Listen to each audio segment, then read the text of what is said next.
kiongozi kwa uko ndani unasikilizia mlango wa pili. Unamtaka shemeji yangu ni? Mimi nina mume.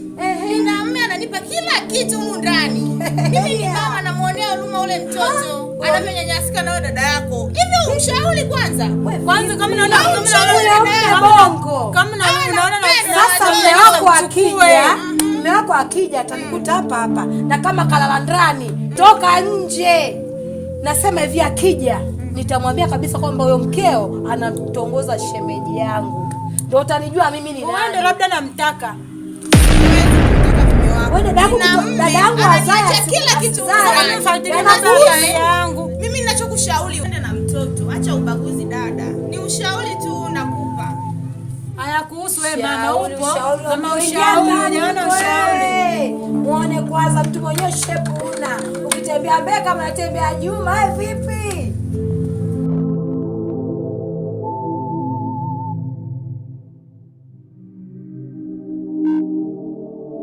Dadangu nikwambie kitu.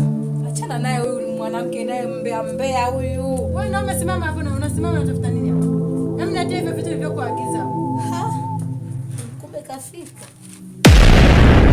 Sio natia vilivyokuagiza. Mimi natia hivyo vitu. Nenda huko.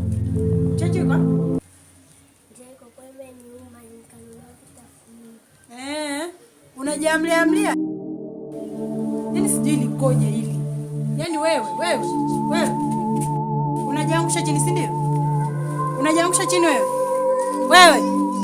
Sasa ngoja nikatiatia huruma hapa. Kaburute kapeleke huko. Nitakuua mimi. Yule mtoto unanikera wewe. Wacha majirani paka anaanza kushoboka na nyanya. Babake mwenyewe yupo na yaani wewe huko. Wewe subiri dada yako ipo jikoni nachemka na kwambia. Utaje ukuta huko chali hapa. Yaani wewe ndio nikuue wewe. Umenisikia? Nikusamee nini? Kwa nini unafanya makusudi unaenda kula hela yangu huko unikusamee, si ndio? Hivyo vitu mbona umeshiba? Mama nisamee. Nikusamee